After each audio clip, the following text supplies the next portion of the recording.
Itu tuh sebenarnya belajar dulu di Musik Budi. Nah, waktu itu berdebu banget karena aku nggak pernah datang ke dalam Musik Budi. Apa ke perpustakaan Musik Budi? Jadi saya udah cek masih belum nambah tuh bukunya setelah sekian lama. Saya bawa beberapa buku, tapi saya coba cari nggak ada. Dulu pertama kali saya beli bukunya di Hidayatul Mustad, belum hanya itu vokasi, ada itu musik. Satu lagi juga dulu saya nggak ada. Ini ilmu sufi, Profesor Abdul Muhammad.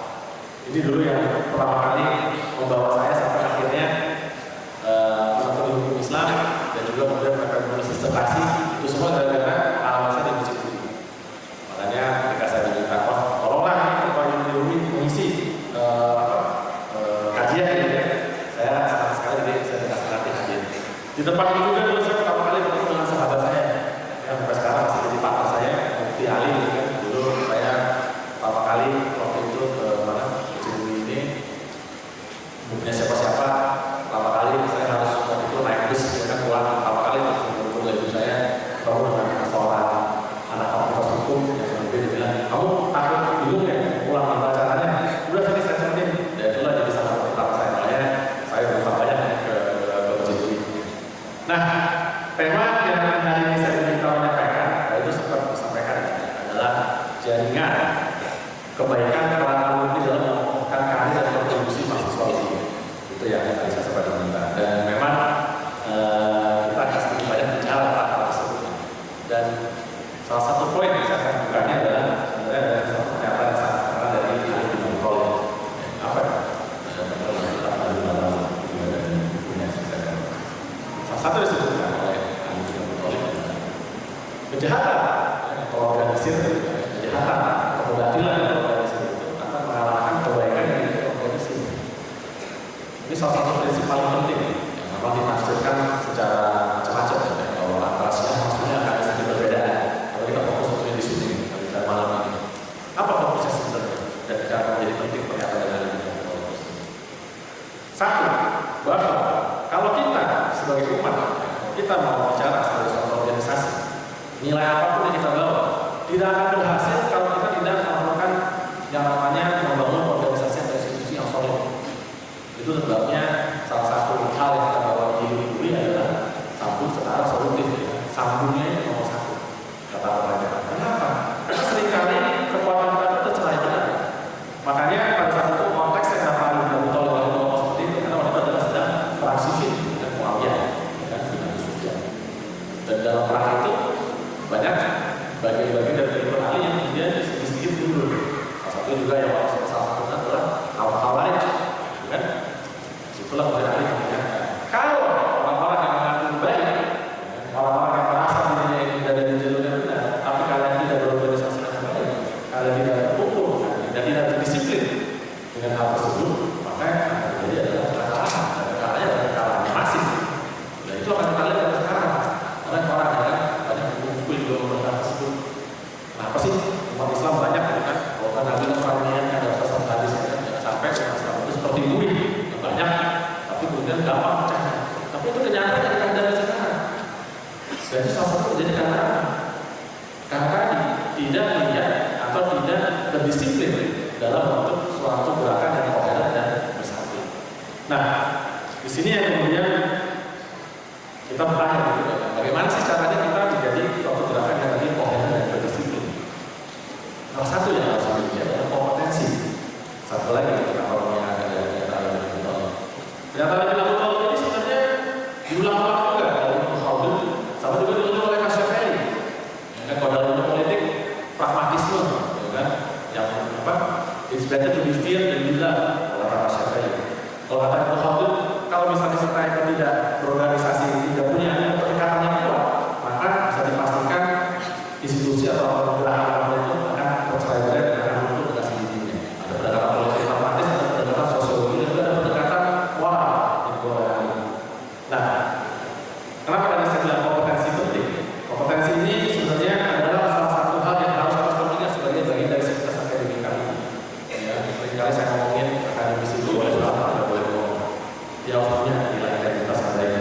Tapi yang paling penting dia punya kompetensi, dia harus jadi orang yang jagoan di bidangnya. Nah, ini satu hal yang mungkin seringkali dianggap kurang penting, tapi sebenarnya salah. Karena kompetensi inilah yang harusnya menjadi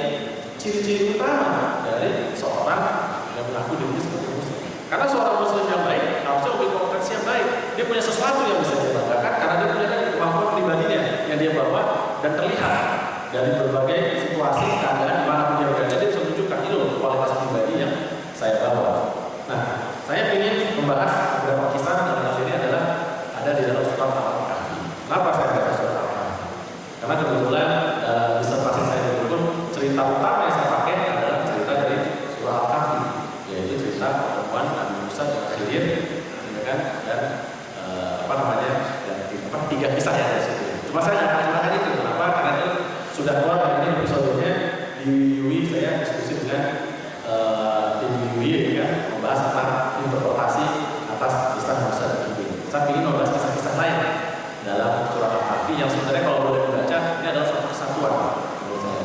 Salah satu kisah pertama yang kita di dalam Al-Kahfi adalah kisah tentang para pemuda ya.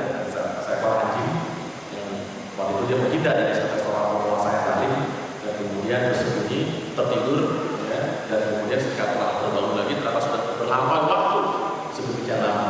Nah, apa sih sebenarnya pelajaran dan kenapa dibuka dengan kisah seperti ini? Kisah yang pertama pelajaran yang kalau saya tangkap dari surah Al-Kahfi dan kemudian menjadi momen penting dari dapat oleh berbagai. Satu, kita harus bisa selalu melihat situasi dan kondisi. Ya kan? Para pemuda itu pada saat itu adalah orang-orang yang terdidik, orang-orang yang tahu, mereka punya pengalaman, ahli ibadah juga ceritanya kan. Tapi mereka sedang menghadapi satu kekuatan besar yang mungkin berada di luar wilayah kemampuan mereka untuk menghadapi masalah itu. Maka mereka lakukan adalah terus sementara bersembunyi. Kan? Suatu langkah yang pragmatis, tidak langsung masuk ke perang, tapi dia mengambil waktunya. Nah, kenapa dia harus mengambil waktu seperti tersebut? Ini yang kemudian sebenarnya dibahas oleh Ali bin Abi Thalib ya di dalam bukunya juga. Dan ini adalah salah satu yang bagus ya. Hal yang paling mematikan bagi musuhmu adalah engkau tidak memberitahukan kepadanya bahwa engkau akan menjadikannya sebagai musuh. Dan yang kedua adalah musuh yang paling besar budayanya adalah yang paling rahasia musyawarah. Artinya apa? Ini sebenarnya pendekatan yang dipakai oleh Cina, ya kan?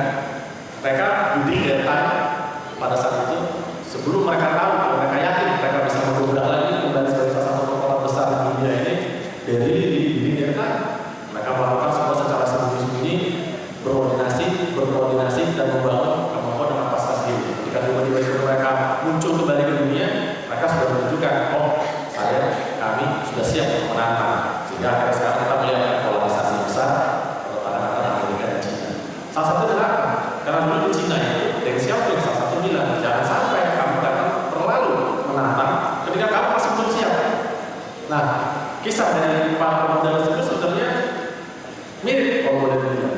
Ketika mereka belum siap, berorganisasi dulu, baru kekuatannya besar dulu, baru kamu bergerak. Nah, walaupun kemudian kan akhirnya katanya muncul beberapa ratus tahun kemudian atau beberapa puluh tahun kemudian, nggak ada pasti. Tapi apa yang terjadi di situ? Di situ ceritakan bahwa ternyata penguasa yang lalu itu sudah tidak ada, penguasa sudah berganti. Apa sebenarnya inti dari cerita itu? Cerita itu adalah satu, waktu itu adalah kekuatan paling besar di dunia ini. Yang namanya kekuasaan tidak pernah absolut. Yang namanya rezim akan berganti, pemerintahan juga akan selalu berganti. Tidak pernah ada yang namanya kekuatan yang abadi. Tetapi yang harus dilestarikan adalah pengetahuan, kompetensi. Kenapa para pemuda itu diselamatkan pada saat itu? Salah satu tujuannya adalah untuk menjadi satu cerita, untuk memastikan memori tentang hal-hal yang baik itu harus bisa diteruskan. Disitulah pentingnya pembentukan jaringan. Ya kan? Kalau dalam dunia modern, kalian yang pastikan kamu punya kekuatan jaringan yang besar dan kuat, yang memastikan informasi itu akan selalu tertransmisikan dengan baik dari masa lalu ke masa ini. Gitu. Nah, tapi kisah ini juga nggak selesai dari itu juga. Satu lagi yang penting dalam kisah di dalam Al-Kahfi juga ada kisah tentang Zulkarnain. Di situ juga Zulkarnain salah satu kisahnya adalah dia menyegel Ya'juj dan Ma'juj. Katanya kalau pada kiamat maka akan bocor dari segala dan keluar lagi. Di situ ceritakan tentang seorang raja. Zulkarnain adalah salah satu orang raja yang dia sebagai raja yang sangat pintar, sangat pandai, kekuatan dan lain sebagainya. Ya kan? Dan dia bisa memimpin dengan baik. Kenapa kisah yang sama juga ada di dalam surat Al-Kahfi? Bahwa ada kalanya kita harus bersiap menahan diri, dan ada kalanya kita harus memimpin dan mengambil keputusan dengan kompetensi dan kekuatan besar. Seorang pemimpin yang baik tadi harus memiliki kompetensi sehingga dia bisa dipercaya dan bisa menjalankan amanah yang sangat berat. Termasuk dari salah satunya menjaga Ya'juj dan Ma'juj. Apa ditaruh di sisa itu? Katanya adalah dua sisi yang tidak bisa dipisahkan. Ya kan? Kita harus selalu bisa melihat situasi dan kondisi. Tapi masa kita harus ada di pimpinan paling depan, kita harus mengambil yang terbaik. Nah, umat Islam seharusnya memiliki sikap tadi seperti tadi itu, sigap dikasih posisi dan tidak menguntungkan, kompeten ketika saatnya kemudian kita harus menjalankan kepemimpinan. Nah, kisah lain juga adalah yang menarik adalah dua. Satu adalah di situ juga disebutkan kisah tentang ketika iblis dikutuk, ya kan? Karena dia tidak mau menyembah kepada atau tidak mau bersyukur kepada Nabi Adam. Kenapa orang tidak mau bersyukur kepada Nabi Adam? Kenapa dia diperintahkan untuk bersyukur? Kalau kita baca di Al-Qur'an, salah satu poin utamanya adalah karena Nabi Adam sudah diberikan dan diajarkan oleh Allah berbagai macam petunjuk. Ini salah satu yang paling membedakan antara Islam dan agama Kristen. Kalau di agama Kristen mendapatkan pengetahuan itu seakan-akan adalah satu kejahatan. Kenapa belum ada dan hawa berpikir dari surga kalau dalam kitab Genesis? Salah satu adalah karena dia memakan buah pengetahuan. Kalau dalam tradisi Kristen. Tapi kalau di Islam ada dan hawa tidak berpikir karena memakan buah pengetahuan, tapi karena mau memakan buah khuldi yang dianggap bisa memberikan hidup abadi. Pengetahuan adalah nomor satu yang diajarkan. Justru kenapa ada di angka sedemikian derajatnya? Karena dia diberikan pengetahuan, dia diajar nama-nama Allah. Dan itu kemudian membedakan antara manusia dengan entitas-entitas lainnya. Kita memiliki pengetahuan. Di situ diingatkan sekali lagi kompetensi. Kita pergi ke universitas, kita belajar. Itu yang kemudian membedakan kita. Sampai kenapa iblis disuruh bersujud. Itu yang dia nggak bisa terima. Dia bingung kenapa hanya dengan pengetahuan kok gue harus bersujud. Tapi kalau pengetahuan bersujud, akhirnya bisa dari ilmu yang baik, ilmu yang bisa diterapkan. Gitu. Makanya ini sebenarnya suatu pelajaran yang menurut saya harus dipegang erat pada kita sebagai orang, ya kan, sebagai orang muslim, kompetensi, kemampuan memiliki pengetahuan dan menggunakan pengetahuan itu untuk suatu kebaikan adalah hal yang sebenarnya mutlak harus diraih. Makanya ceritanya itu pun dimasukkan di sini. Nah, kemudian ditutup Al-Kahfi itu dengan satu ayat juga terkait dengan keluasan ilmu dari Allah. Ya kan? Kalau misalnya pengetahuan ini dimuat dalam ini, maka satu Allah akan habis dan tidak akan cukup untuk kalau satu dari kita sebagai kita itu tidak akan pernah cukup untuk meneruskan pengetahuan Allah yang sudah sebanyaknya. Artinya apa? Kalau kita menjadi kita menjadi kompeten, kita harus tahu batas diri kemampuan kita. Bahwa yang namanya pengetahuan itu sedemikian luasnya, ya kan? Sedemikian lebar sehingga kita tidak perlu merasa bersombong atau merasa sudah mengetahui segalanya. Salah satu hal pelajaran yang paling penting saya dapatkan dalam 25 tahun ya, saya tahu masih begini 25 tahun sampai sekarang masih ada banyak sekali hal yang bisa kita gali. Dulu pun ketika saya pergi disertasi, ketika saya berlulus penelitian tentang misalnya sebagainya, setiap kali kita melihat literatur lama atau literatur klasik, ada hal-hal baru yang ternyata bisa diterapkan atau bisa dipakai atau mengubah pola pikir kita sedemikian rupa sehingga kita kalau boleh bilang ini yang perlukan sebenarnya membangkitkan kejayaan lagi dari katanya generasi muslim terbaik. Apa itu? Punya curiosity, punya rasa ingin tahu. Maka tadi saya bilang, saya mengingatkan, ayo, berapa banyak orang yang sudah besar pergi ke perpustakaan di lantai 2 masjid. Berapa banyak yang ingin menghidupkan dan membaca lagi buku-buku yang unfortunately kebanyakan berdebu karena tidak pernah disentuh. Dan itu sangat disayangkan. Kita tidak akan bisa menjadi umat yang lebih kuat, tidak akan bisa menjadi orang yang lebih kompeten kalau kita tidak rajin mencari ilmu. Dari ilmu itu tidak cukup. Tadi kalau misalnya kita hanya mendedikasikan waktu sedikit-sedikit, belajar itu harus terus. Saya seorang dokter, tapi saya selalu bilang nggak bisa kita berhenti. Kalau ketika hari kita merasa ilmu saya sudah cukup, hari kita bilang sudah punya segala pengetahuan di muka bumi ini, kan? Itulah hari kehancuran Anda. Karena Anda merasa ya pengetahuan you will never be enough. Maka diingatkan dan ditutup. Kenapa jadi paling penting dalam hal ini? Tutup dengan kenyataan pengetahuan Allah itu tidak ada batasnya. Mengejar pengetahuan itu akan menjadi sesuatu yang indah. Nah, kalau kata ahli kita tolong aja punya. Apa yang paling bahagia itu adalah ilmu. Ringan dia dibawa, tidak akan pernah habis. Enak bawa ilmu itu, tak berat bawanya, tapi dibagi nggak akan pernah habis. Itu suatu hal yang luar biasa. Amal salah satu amalan yang akan kita patah itu selatan juga ilmu tadi diajarkan. Itulah pentingnya dan kenapa ilmu ini selalu dilakukan, dan saya pikir itu akan menjadi bagian penting dari umat Islam kalau mereka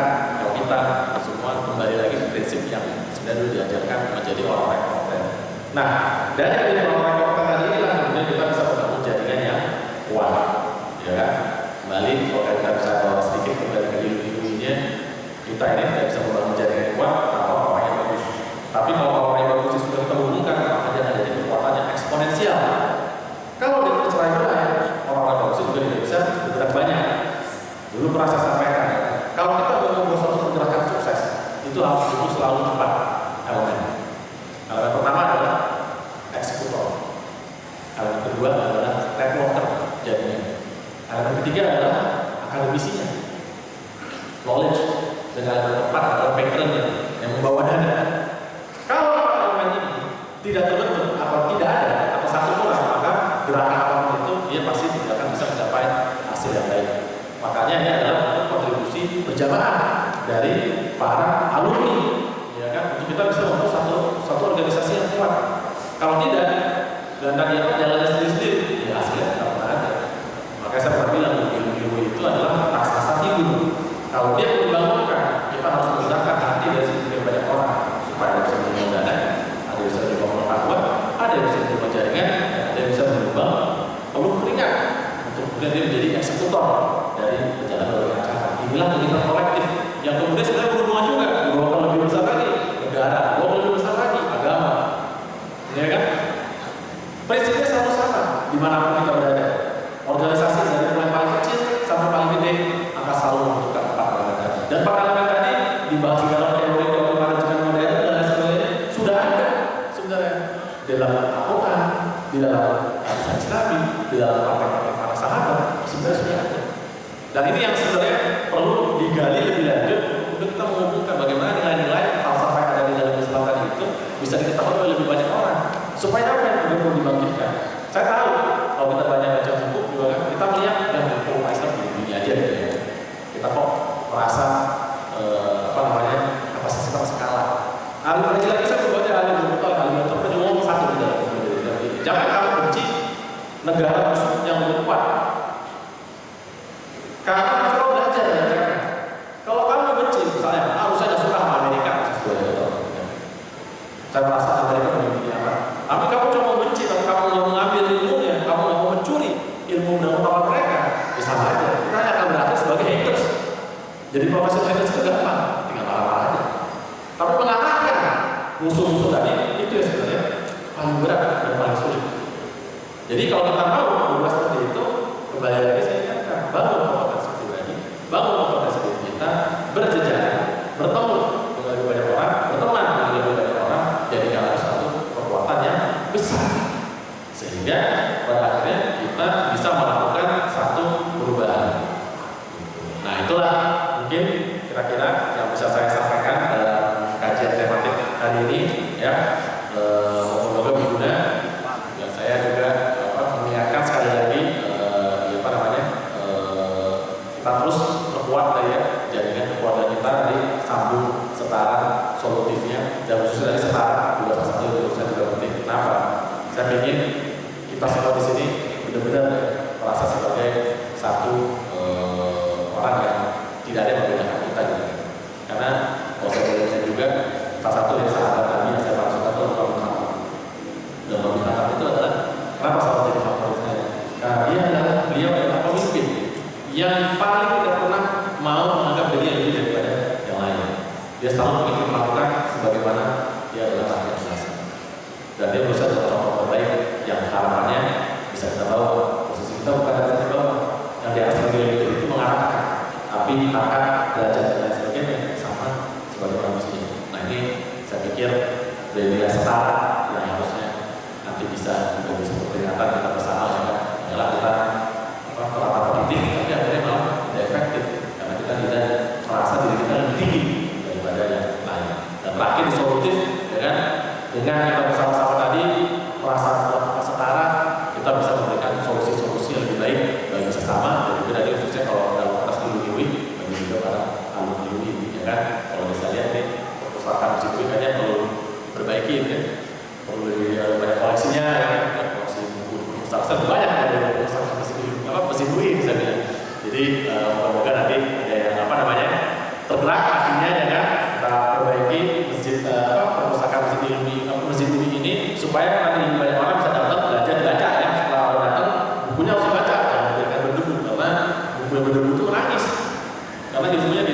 dipakai dan tidak bisa digunakan oleh para manusia yang seharusnya. Demikian dari saya.